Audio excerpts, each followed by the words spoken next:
Invocando a proteção divina, declaro aberta esta sessão do Tribunal Regional Eleitoral de Mato Grosso, dando as boas-vindas a todos, em especial aos que nos visitam hoje, os alunos do projeto Bombeiros do Futuro. Sejam todos muito bem-vindos a esta casa. Estamos aqui para mais uma sessão e, ao mesmo tempo, saudá-los e dizer que esta casa se orgulha muito em recebê-los. E antes de passar a palavra ao Dr. Pedro Francisco, que irá saudá-los, eu irei consultar aos meus pares sobre a ata da última sessão. No entanto, desde já informo que ela deverá ser retificada para fazer constar a deliberação deste tribunal que autorizou o Dr. Lídio Modesto a representar esta corte junto ao CNJ, que por um lapso não foi consignada na ata. Feita essa retificação, eu passo a palavra ao nosso mestre, Dr. Pedro Francisco, membro deste tribunal, juiz federal, que irá fazer a saudação aos senhores.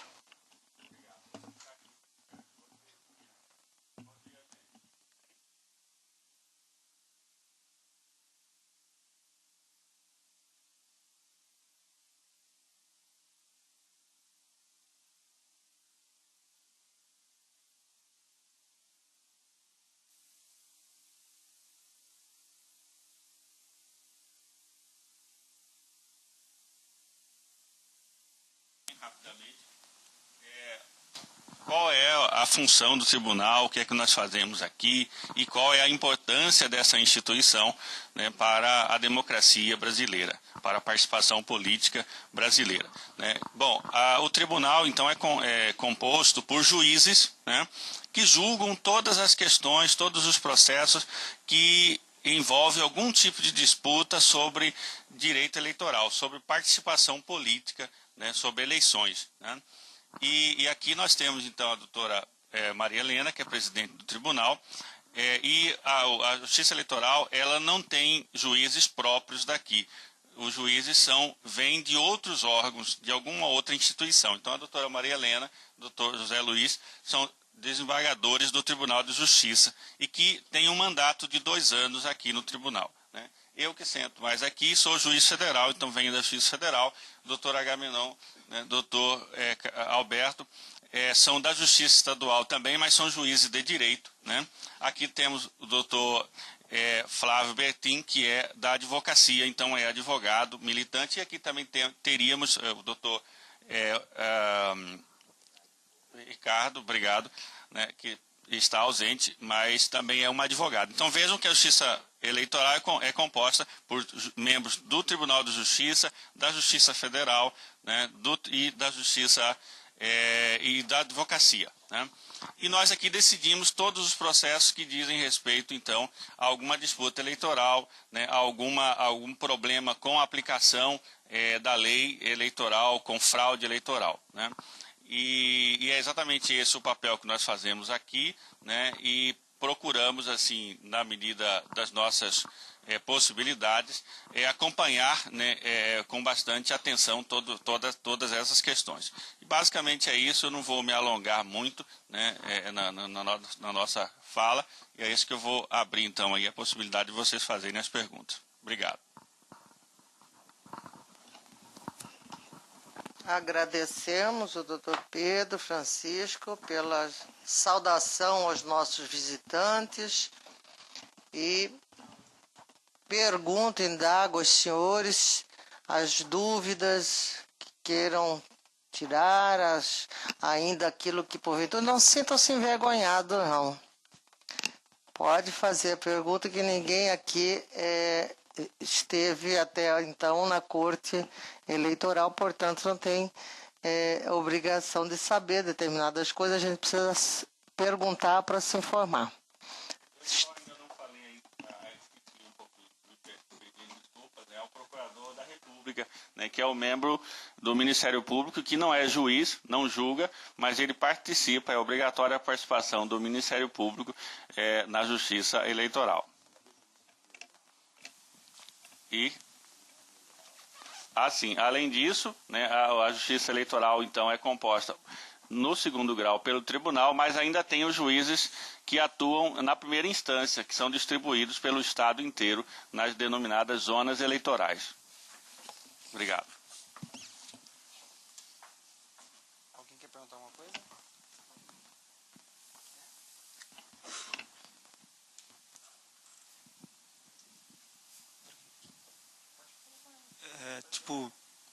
Queria perguntar que se aqui, tipo assim, julga qualquer tipo de julgamento, vamos supor assim, uma que é, vamos supor, da prefeitura, ou de um crime, ou algo assim, são todos os julgamentos ou só alguns, tipo assim, que são escolhidos, são mais, vamos se dizer, mais... Aqui é um tribunal eleitoral. Ah, sim. Sim. Então nós Não, que no tratamos. caso, tô falando assim, tipo, é que eu não sei muito bem como perguntar pra senhora. Só sei que... Eu penso que vou tentar imaginar a pergunta. Se alguém que tivesse cometido um crime desta natureza, se teria reflexo na vida eleitoral pretendente dele. É isso? Mais ou menos isso, mas como aqui é um tribunal eleitoral, não seria para o crime e tal, esse negócio. Seria Ele por outra será pergunta. julgado, né, pela justiça e domicílio de onde for cometido o crime, tá? E aqui nós iremos apenas e tão somente apreciar a questão eleitoral da vida pregressa dele, se enquadra na legislação eleitoral e se depois de eleito tiver cometido alguma infração ou algum crime eleitoral que deve ser penalizado ajustando aquela conduta delituosa à legislação eleitoral. Isso estava querendo saber. Muito obrigado. Alguém mais?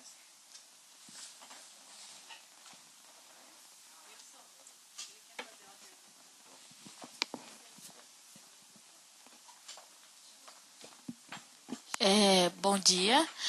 Eu queria perguntar sobre a boca de urna. Como assim, por exemplo, um deputado fez uma boca de urna com algumas pessoas? Como assim vocês julgariam ele? Vocês retirariam o cargo dele inteiro? Ou assim deixaria ele com meio cargo e deixaria o vice comandando? Doutor Pedro, essa história de meio cargo era com o senhor.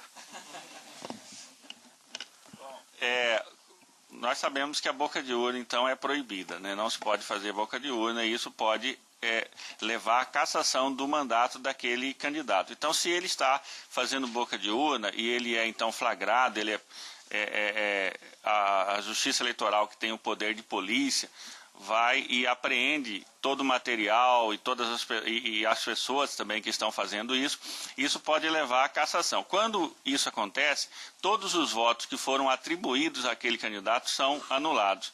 Então ele perde o mandato e chama o seu suplente, alguém que ficou classificado dentro do mesmo partido, né, para assumir o lugar dessa pessoa. O mesmo pode acontecer quando a eleição é, por exemplo, de um prefeito, né? Aí nesse caso o prefeito perde o cargo, o vice que está com ele também perde o cargo, e aí há uma solução que normalmente se chama o segundo candidato, o candidato, a chapa que está imediatamente,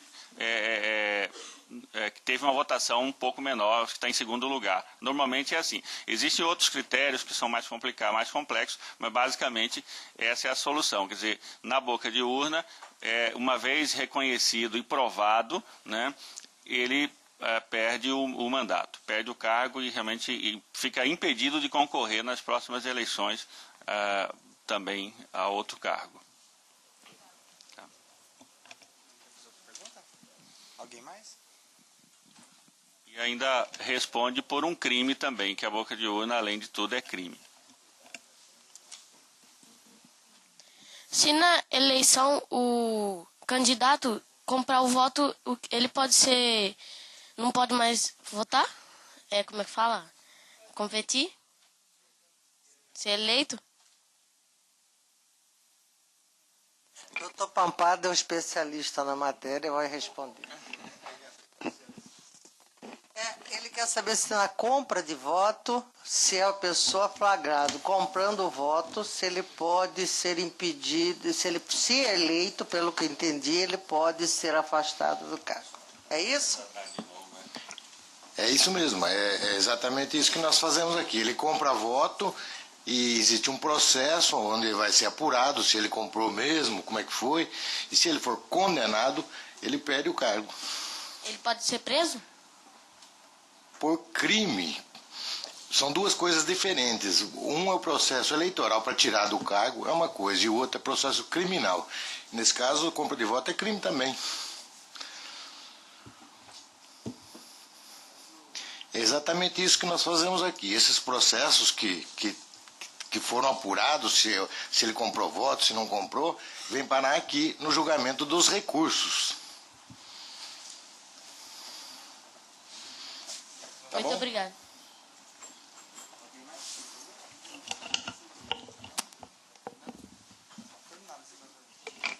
É só um lembrete que eu gostaria de dar.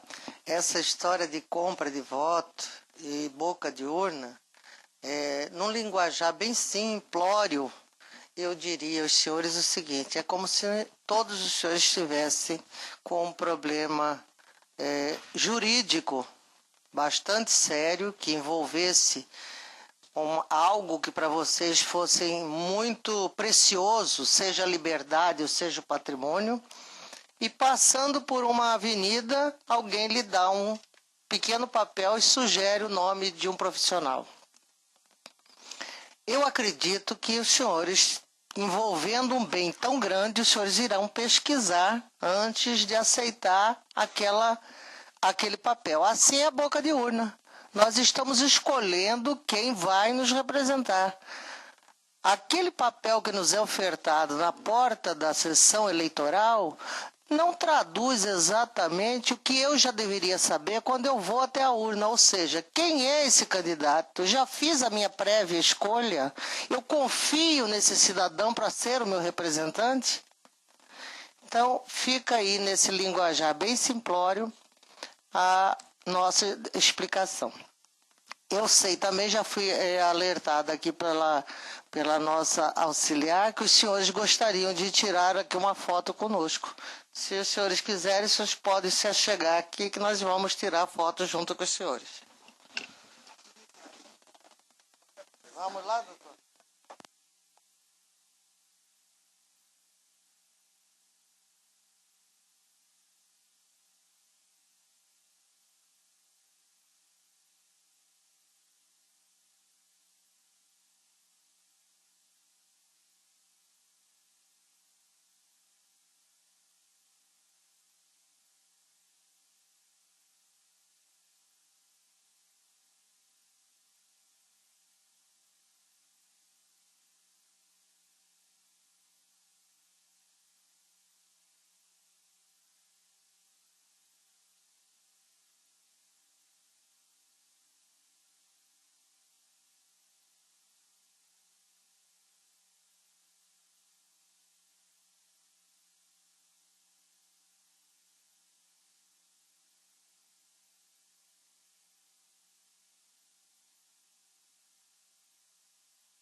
Se eles quiserem ver como funciona pelo menos o primeiro julgamento. Isso. Exatamente. Exato, você tem toda razão, tem toda razão. Qual que são adiados? Adiado.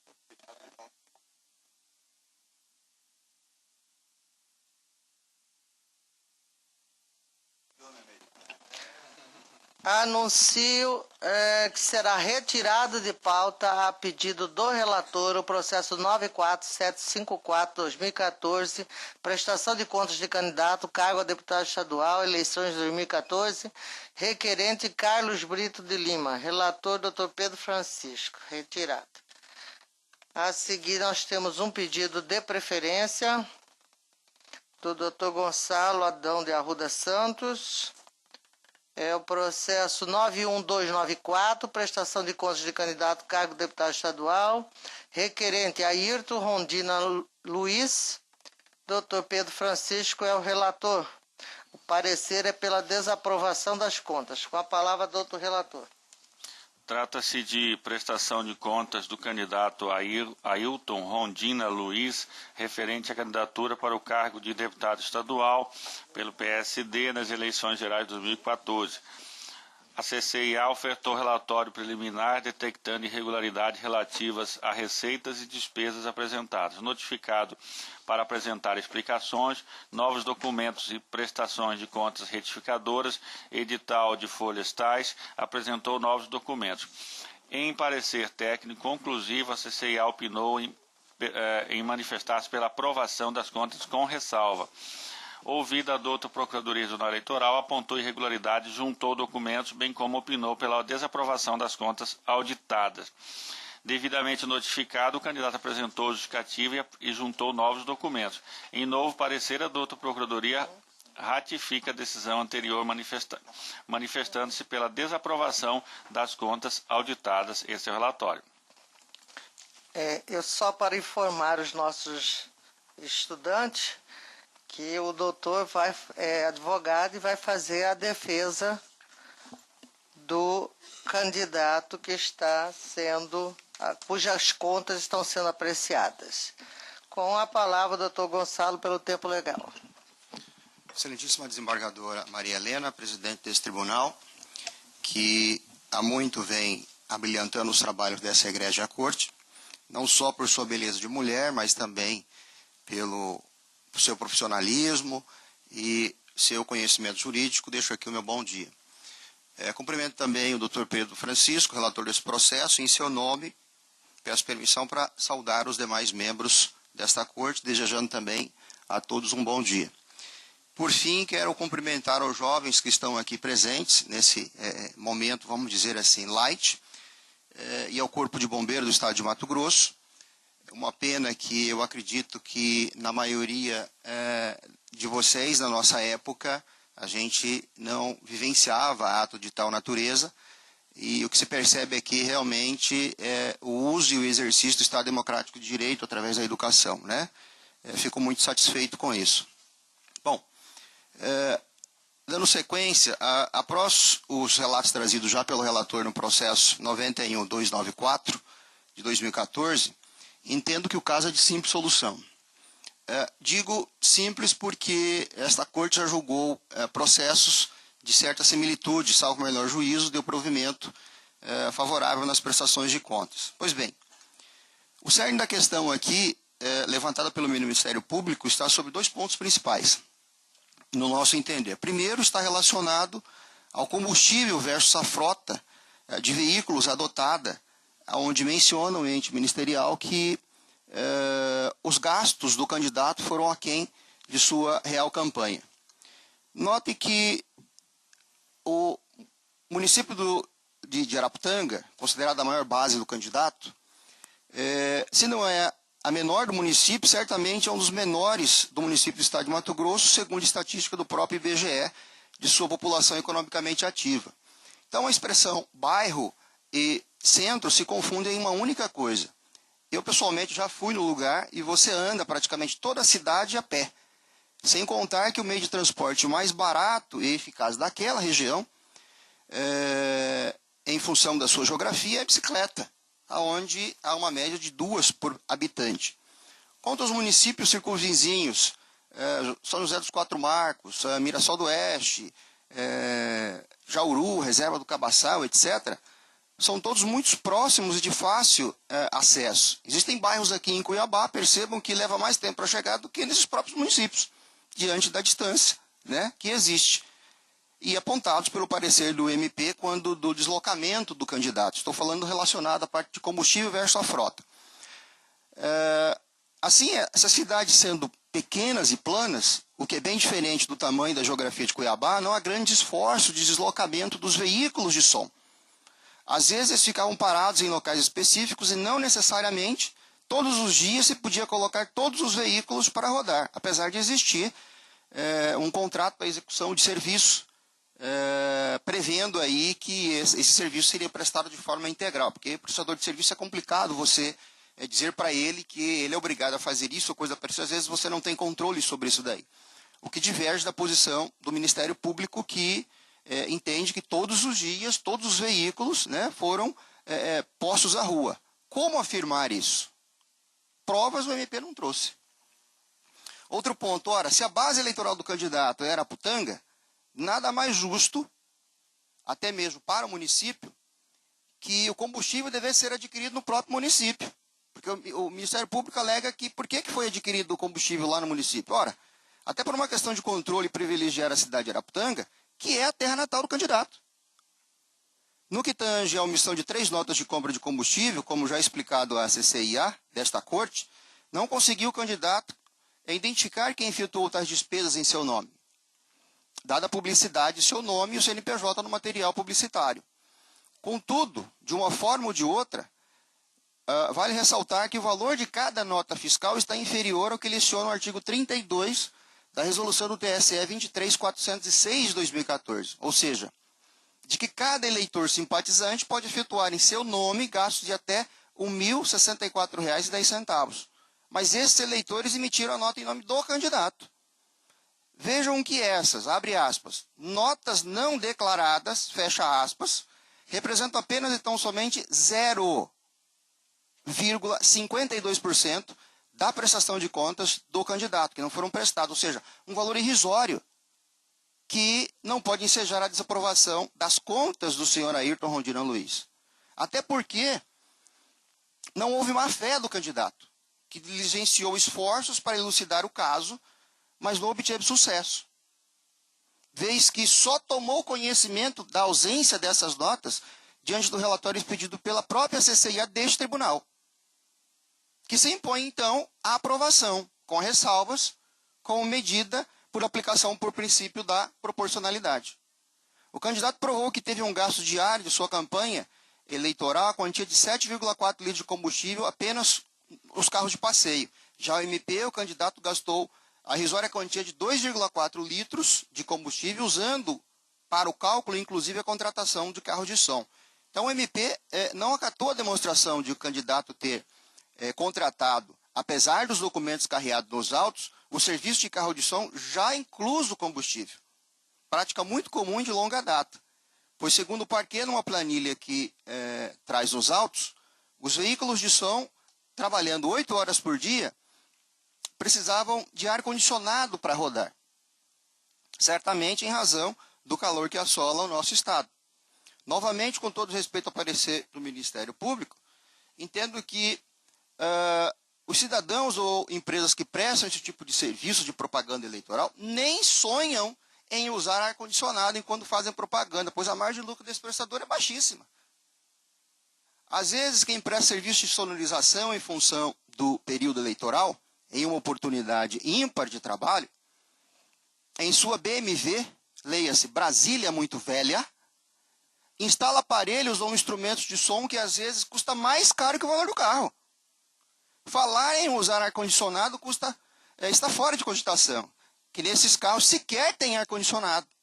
Digo mais, esses municípios não são um caldeirão como é a nossa capital, que eu não tenho nada contra. Pois já dizia o poeta, tem-se o sol porque é preciso esquentar. Tem-se a chuva, porque é preciso molhar. Outro sim, os vidros dos veículos fechados. O prestador desse tipo de serviço não saberia com exatidão se a propaganda está rodando ou ainda se o som está alto demais, porque nós temos aquelas regras de proibição. As demais, esses carros são de pequeno porte.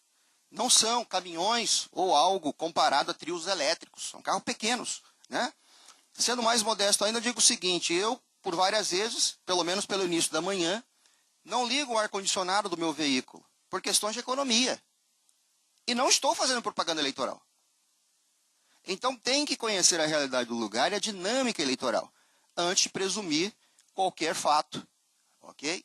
O que cai por terra, a impugnação é levantada pelo MP. Segundo e último ponto, já por finalizar, quanto ao alegado na ausência das despesas de comunicação, como é sabido, nos dias atuais, as tecnologias de comunicação em massa que utilizam a internet como meio de comunicação, qualquer cidadão, candidato ou não, a divulgação de suas informações, assim, ferramentas mais conhecidas como Facebook, Instagram, Twitter e TeamViewer, sem nos esquecermos do aportuguesado Zap Zap, leia-se como correto WhatsApp,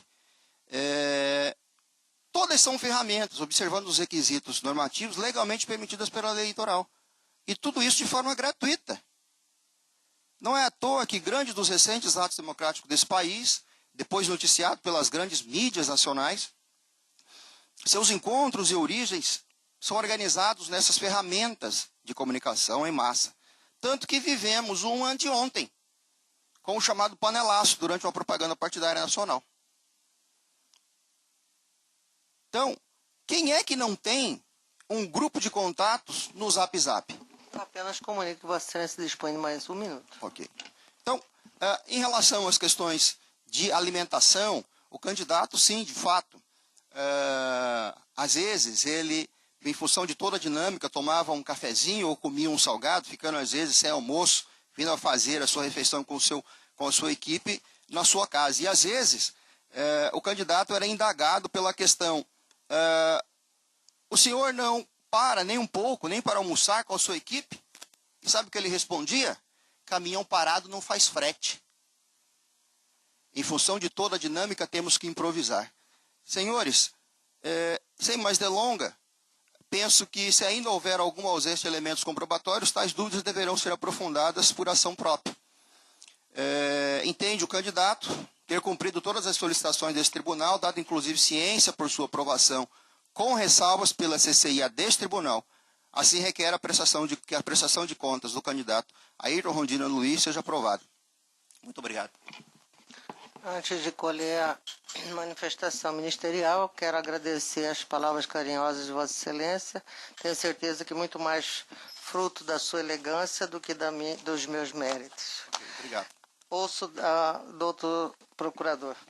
Senhora Presidente, eu mantenho o parecer pugnando pela desaprovação, sustentando aqui, além dessas inconsistências relacionadas à diferença de veículos e combustível, o fato de que foi identificado no perfil do candidato a realização de alguns eventos pelo interior do Estado e as despesas relacionadas ao custeio desses eventos também não constou da prestação de contas, motivo pelo qual eu mantenho o parecer.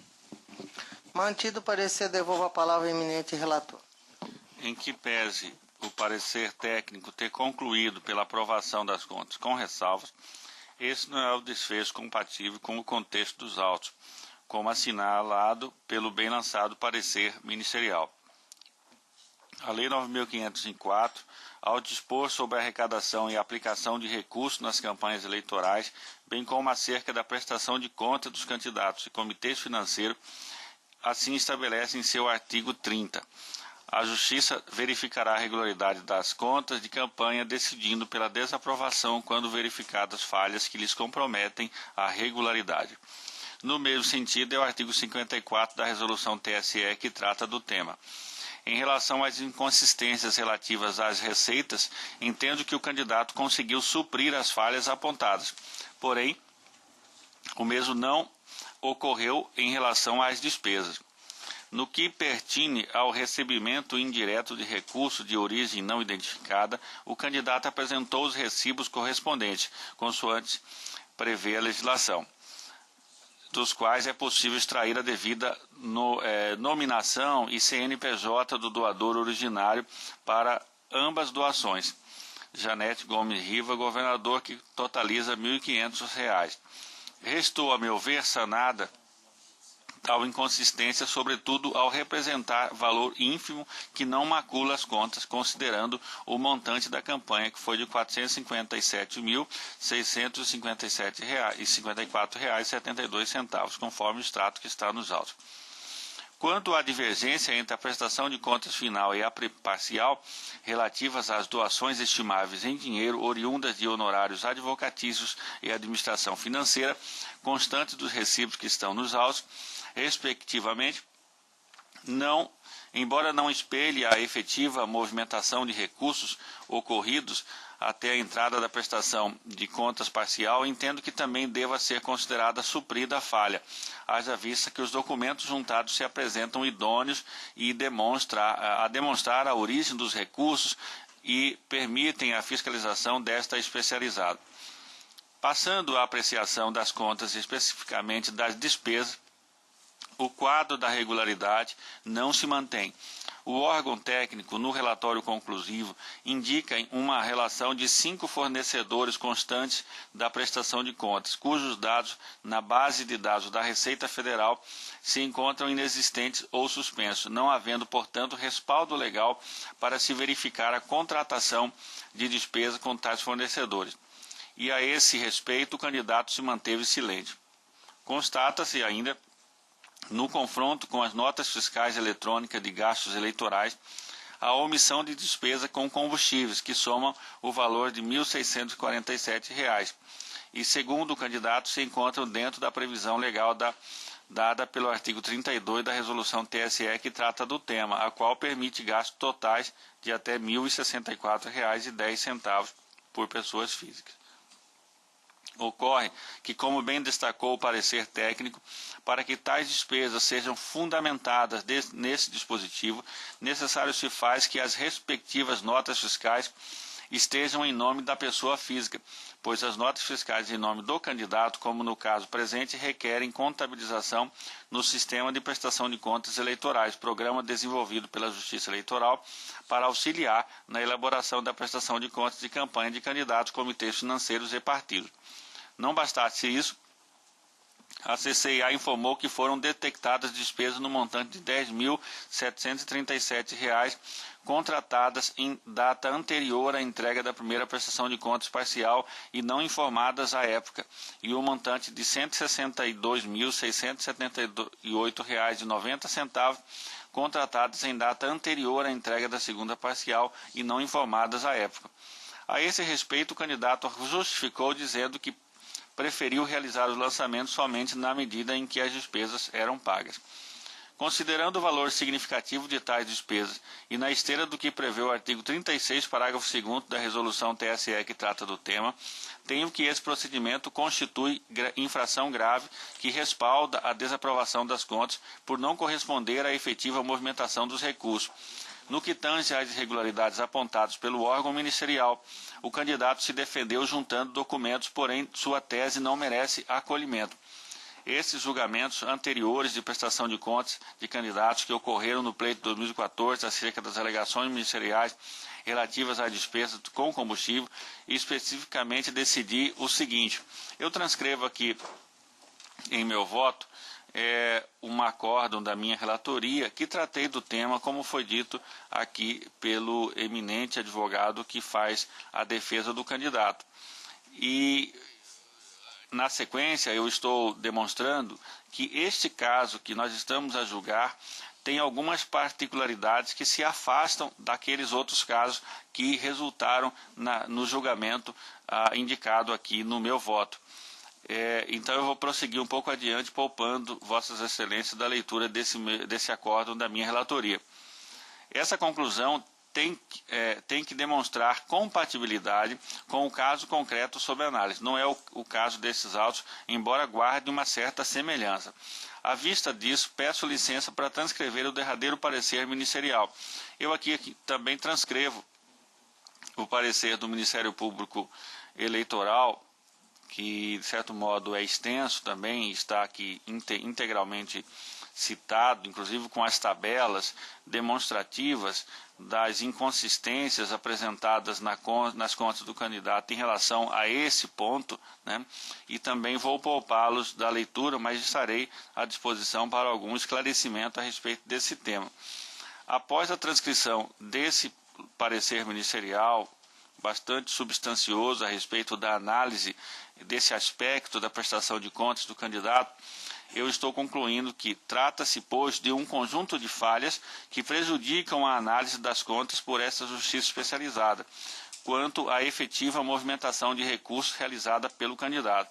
Com essas considerações, à luz de tudo que dos autos consta, em harmonia com o parecer, julgo desaprovadas as contas da campanha de Ayrton Rondina Luiz, candidato a deputado estadual nas eleições de 2014. Esse é o voto. Fico à disposição para algum esclarecimento.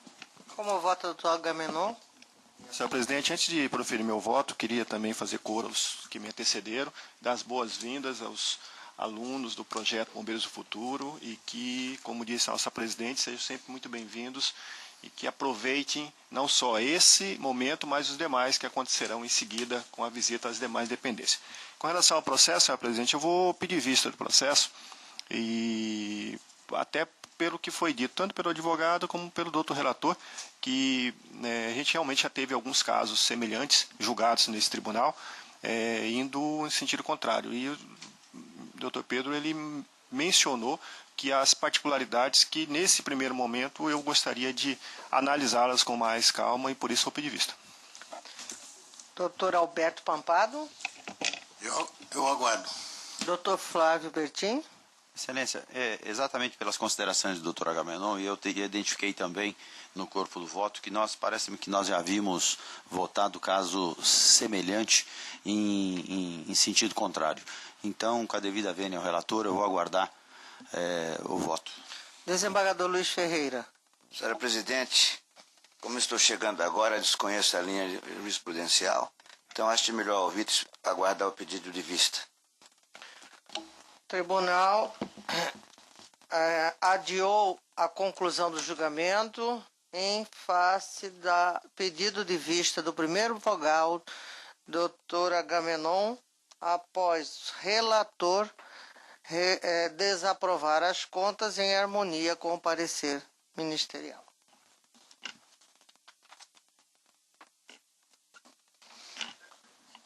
Pois não.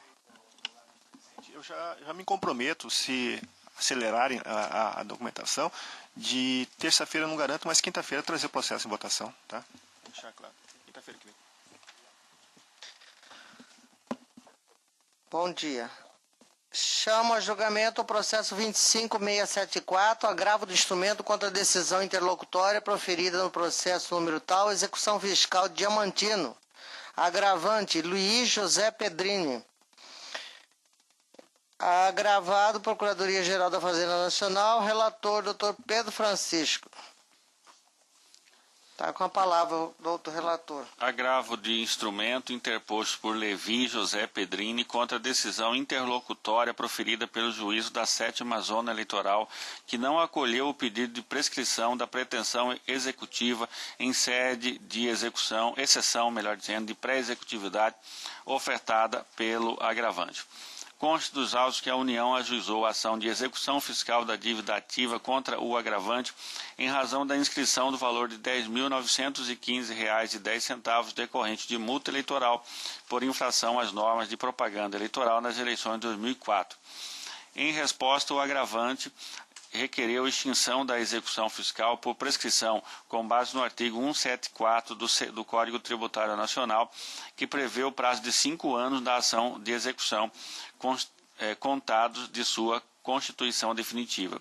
Alega que a prescrição se deu levando-se em conta que a dívida fora inscrita no dia 11 de fevereiro de 2005 e a ação de execução distribuída apenas no dia 2 de dezembro de 2010, portanto, após 5 anos e 9 meses da Constituição. Sustenta ainda que a ação de execução jamais foi suspensa ou arquivada, não se aplicando, no caso, as hipóteses previstas no artigo 5º, parágrafo único do Decreto-Lei 1569 de 77. requer, ao final, o provimento do recurso para o fim de determinar a extinção do processo de execução em razão da prescrição tributária, do crédito tributário. A Procuradoria-Geral da Fazenda Nacional, em contra-razões, sustenta inocorrência da prescrição.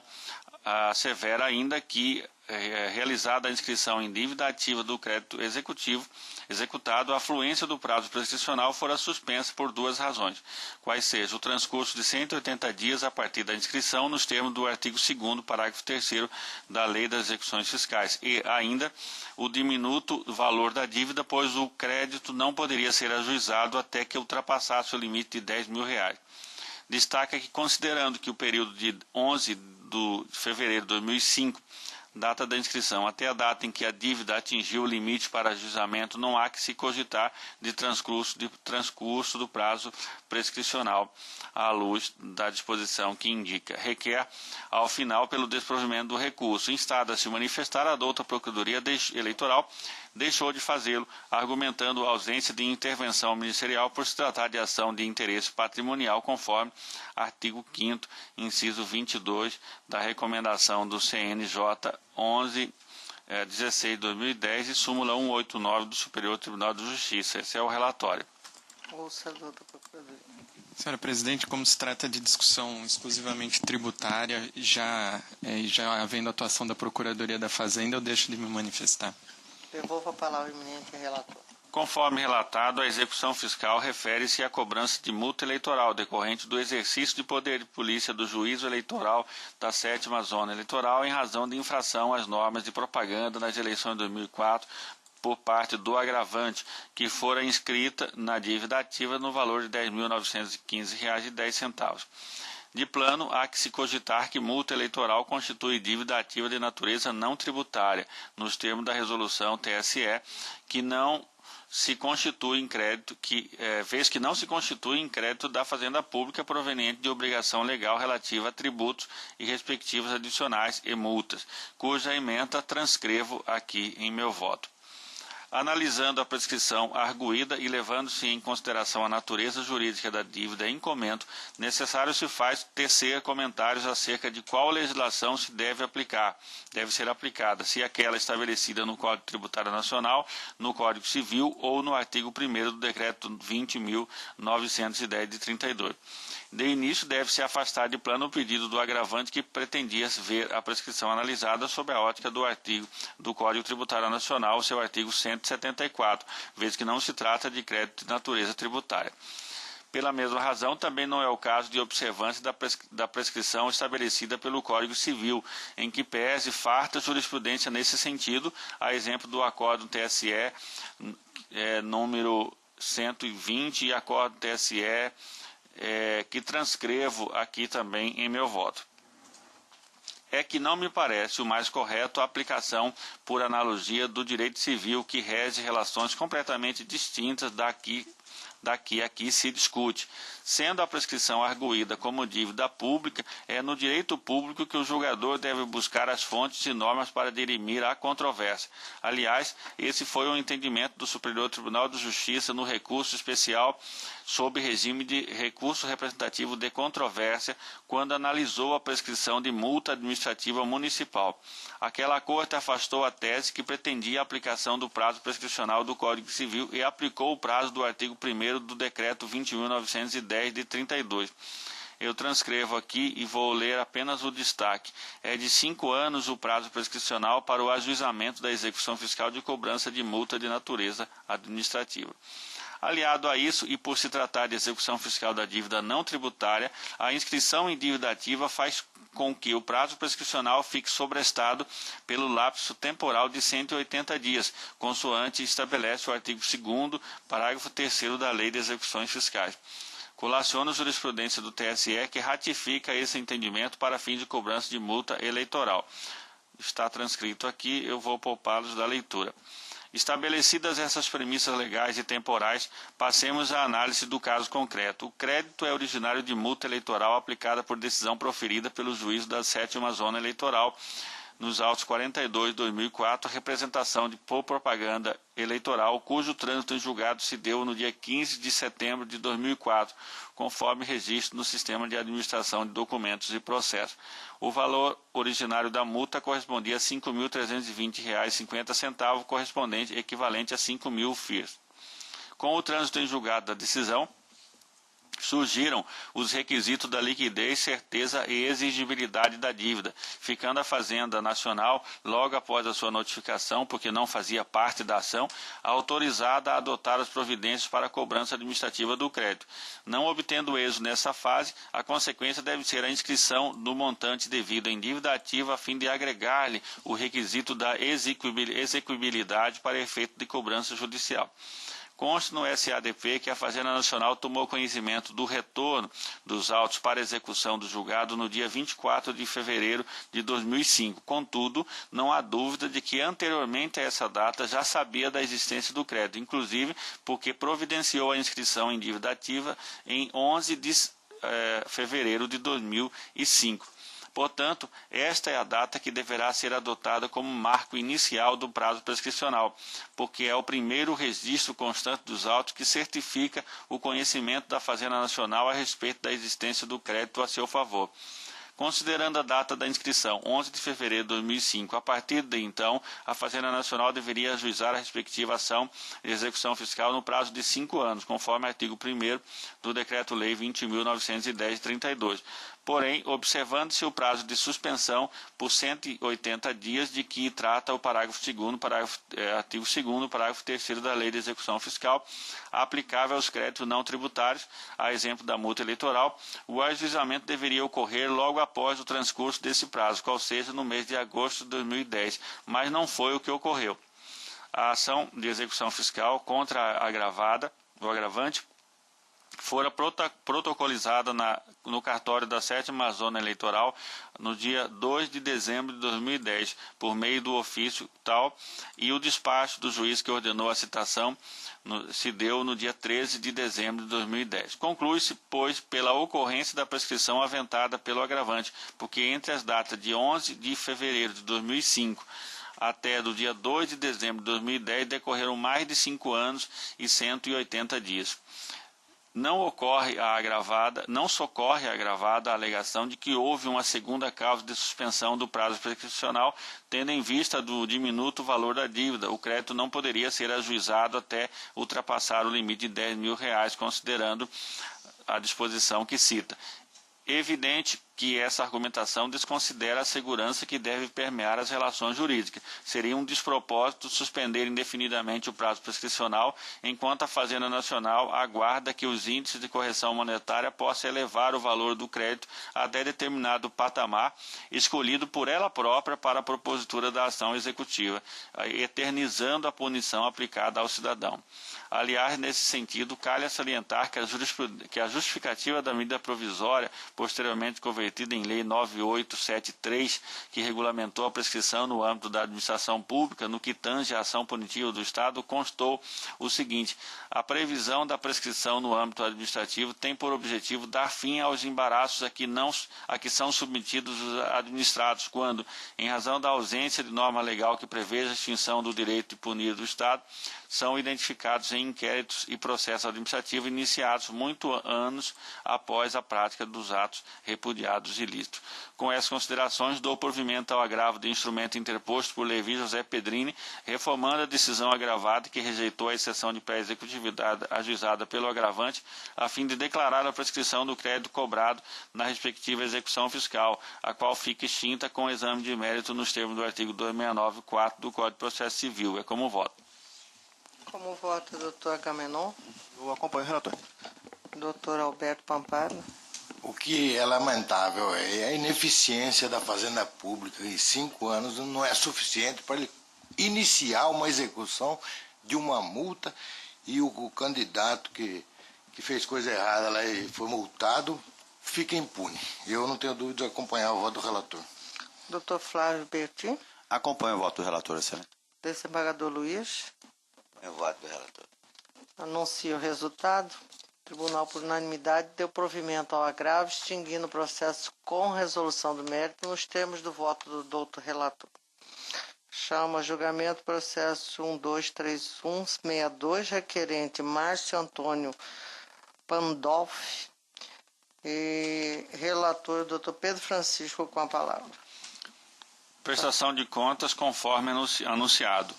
Aduz o candidato que renunciou à candidatura logo após o registro e que deixou de juntar os extratos bancários por não ter tido movimentação na conta corrente aberta para os fins eleitorais. Juntou documentos. O parecer técnico conclusivo foi no sentido da aprovação das contas com ressalva, visto que mesmo tendo apresentado sua conta sem movimentação financeira, em razão de renúncia, houve omissão quanto à entrega da segunda prestação de contas parcial. Ouvida a douta Procuradoria Regional Eleitoral, opinou no sentido de que a presente contabilidade de campanha seja julgada como não prestada.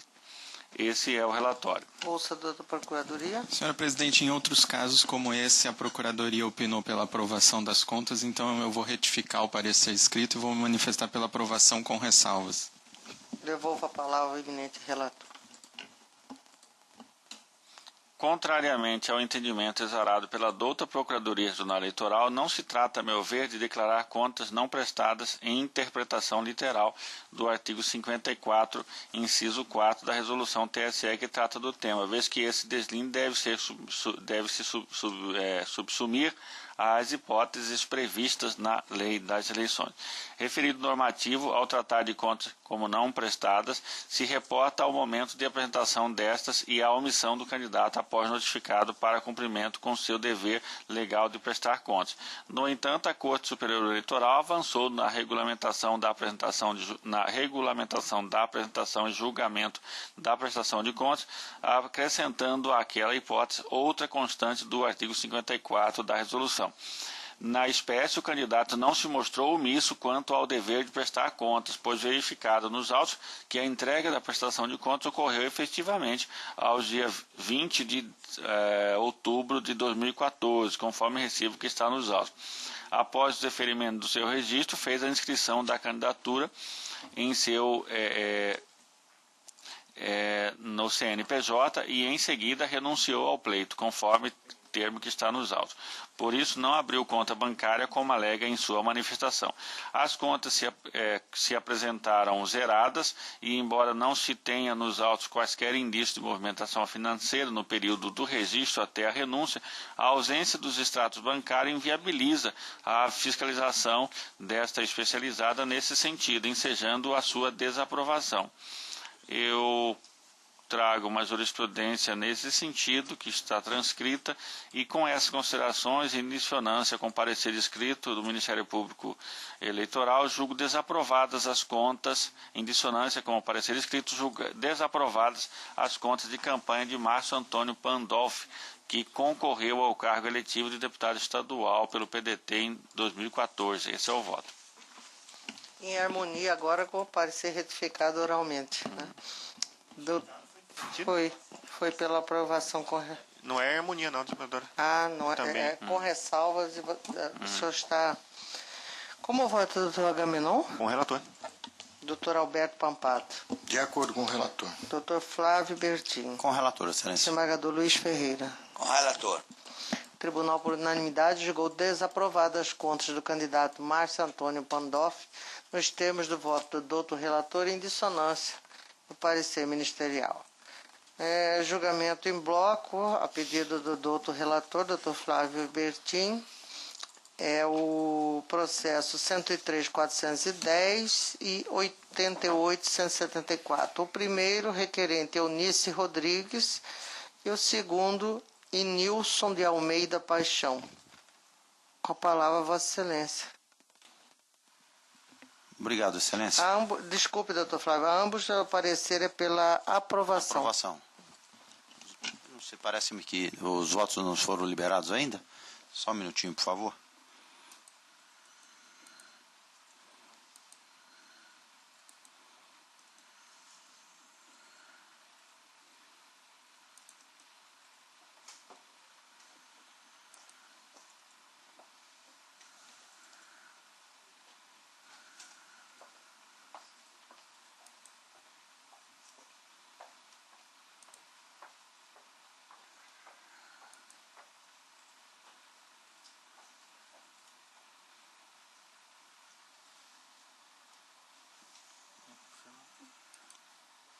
Acho que sim. Agora, vamos ver o outro agora.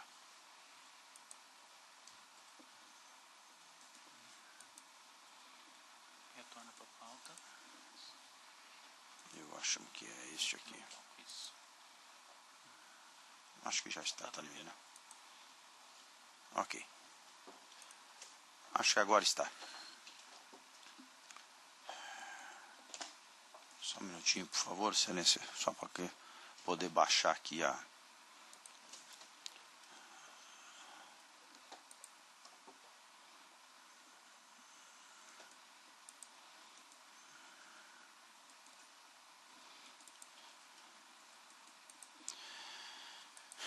Eu vou votar em bloco usando o processo 1034, aonde trata da candidata a deputada estadual Eunice Rodrigues. Relatório. Trata-se de procedimento instaurado pela CCIA desta Egrégia Corte em face da inadimplência da candidata a deputada estadual Eunice Rodrigues no seu dever de prestar contas referente à eleição de 2014. Notificada, a candidata apresentou as contas às folhas 0834, pugnando pela aprovação da contabilidade. A equipe técnica dessa Egrégia Corte opinou pela aprovação das contas, tendo em vista que a candidata teve o registro de candidatura indeferido, motivo pela qual não houve movimentação financeira de campanha. Ainda assim, a candidata procedeu à abertura de conta bancária específica. Em parecer, a douta Procuradoria Regional Eleitoral manifestou-se pela aprovação das contas. É o relatório, senhora presidente. Consulta da Procuradoria. Senhora presidente, eu mantenho os pareceres pela aprovação das contas. Mantidos os pareceres. Voto. Constato da análise dos autos que não existe qualquer irregularidade nas contas. A equipe técnica desse sodalício apontou que a candidata não realizou campanha eleitoral, tendo em vista que teve seu registro de candidatura indeferido e cumpriu com a obrigação de abrir conta bancária específica. Regular a contabilidade merece aprovação. Nesse sentido, trago julgado dessa Egrégia Corte, e eu peço vênia para não ler, está à disposição de Vossas Excelências, de relatoria do Dr. André Luiz Posetti. Com essas breves considerações, em sintonia com os pareceres técnicos e ministerial, aprovo as contas da candidata Eunice Rodrigues relativas às eleições de 2014. É como voto, senhora presidente. Consulto se há algum voto divergente. Queria saber do ilustre relator se vieram para os autos os extratos. Nós julgamos agora anteriormente que a falta de extrato levava à desaprovação. As contas foram abertas, desembargador, e aportaram aos autos todos os documentos para isso. A CCIA, inclusive... Inclusive os extratos. A CCIA, inclusive, manifestou a respeito disso, dando como irregular. No caso, inclusive, do segundo Enilson, no Enilson Almeida Paixão, apontou que os candidatos não realizou campanha eleitoral. No segundo caso, ele nem apresentou. Eu pergunto a Vossa Excelência, porque no voto do Dr. Francisco, a mesma coisa aconteceu, todavia a falta dos extratos nos autos levou a Corte a dar por desaprovado. É isso que eu pergunto. Nesse caso, os extratos vieram para os autos, a respeito de zero movimento. Segundo informações constando dos autos, os extratos vieram para os autos, estão constantes nos autos. Nesse caso, então, eu voto com Vossa Excelência para aprovar. Mais algum pedido de informação? Voto divergente? Todos acompanham eminente? Todos acompanham. Acompanho com a ressalva, com a menção feita pelo desembargador Ferreira, com a garantia dada nesse sentido. Assim, eu proclamo, então, o resultado. O tribunal, por unanimidade, aprovou as contas dos candidatos Eunice Rodrigues e Nilson de Almeida Paixão nos termos do voto do doutor relator e em consonância com o parecer ministerial. Mais um do Dr. Flávio Bertin, é o processo 111.034, prestação de contas de candidato, cargo deputado estadual, requerente Clóvis Ugnei Neto, e ao parecer pela aprovação das contas, eu já vou colher antecipadamente o parecer, é mantido e Vossa Excelência está com a palavra. Excelência, apenas para poder complementar, apenas como a título de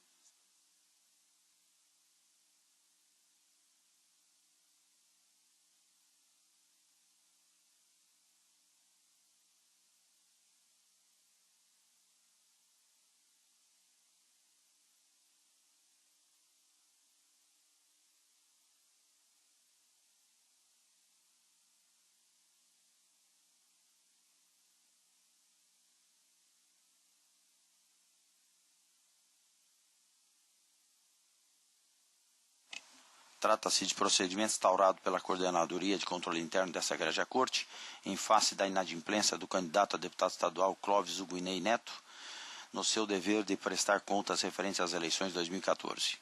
Notificado, o candidato apresentou justificativa, alegando que, mesmo antes do início da campanha eleitoral, foi acometido de graves doenças que se prolongam até o presente momento, fecha aspas, e que, por este motivo, não houve qualquer movimentação financeira de campanha, tendo ele apresentado o extrato de apresentação de contas zerado. A equipe técnica dessa Egrégia Corte opinou pela aprovação de contas, tendo em vista que o candidato não fez campanha política e, mesmo em consulta ao sistema eleitoral, houve candidato substituto com o mesmo registro de candidatura. Em parecer, a douta Procuradoria Eleitoral manifestou-se pela aprovação das contas. É o relatório, senhora presidente. O parecer já foi antecipado pela aprovação. Vossa Excelência pode prosseguir. Obrigado. Constato da análise dos autos que não existe qualquer irregularidade nas contas. Como apontou a equipe técnica deste sodalício, o candidato não realizou campanha eleitoral, tendo sido substituído, uma vez que foi acometido de grave doença, antes mesmo da campanha eleitoral. Demonstrada a inexistência de movimentação financeira, as contas merecem aprovação. Nesta linha, trago julgado do Egrégio Tribunal Regional Eleitoral de Alagoas em verbis. Vou pedir vênia para não lê-los, mas está à disposição de Vossas Excelências o julgado que retrata o julgamento. Em essas breves considerações, em sintonia com o parecer técnico e ministerial, aprovo as contas do candidato Clóvis Uguinei Neto relativas às eleições de 2014. É como voto, senhora presidente. Consulto os demais membros se há alguma divergência, algum pedido de explicação. De acordo. Nada havendo, proclamo o resultado. O tribunal, por unanimidade, aprovou as contas do candidato Clóvis Uguinei Neto nos termos do voto do doutor relator, em consonância com o parecer ministerial.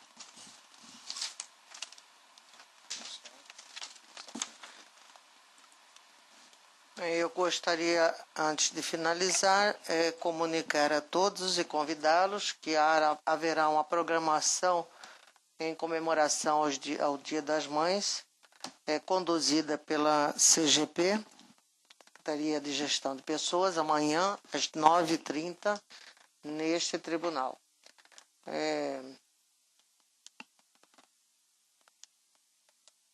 Esta solenidade será amanhã, não é? E haverá, obviamente, a comemoração. Felipe está me confundindo a cachola aqui.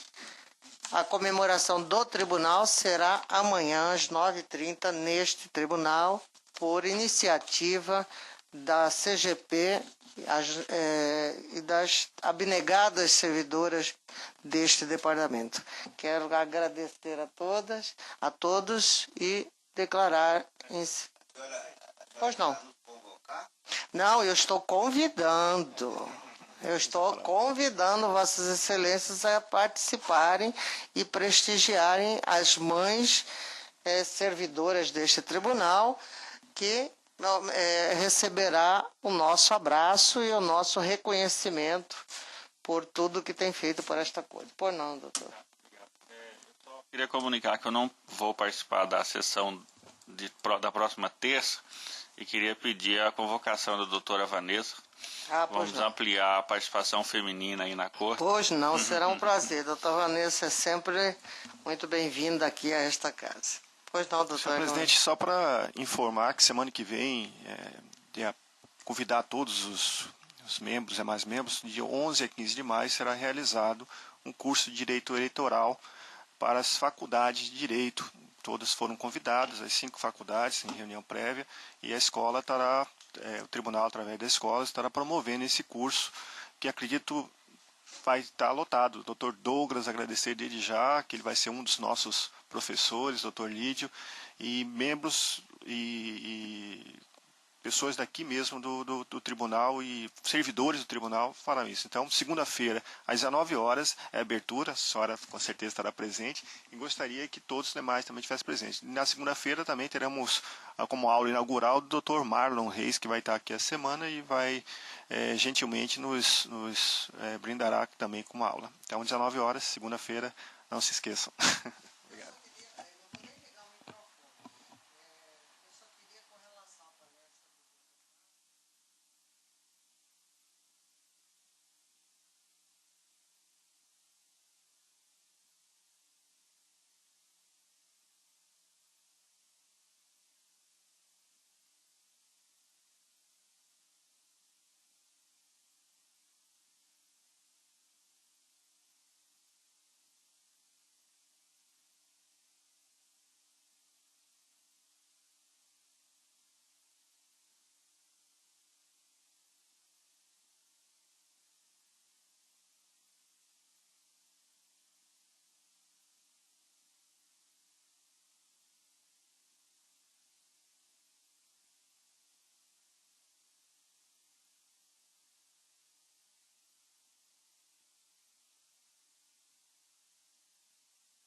nada mais havendo a ser tratado, deixando aqui antecipadamente registrado o meu abraço às mães desta corte, às mães dos senhores, as esposas dos senhores e mãe dos filhos dos senhores e todas as servidoras e todas as mães que tanto colaboram para o engrandecimento deste país, desse Estado, deste tribunal.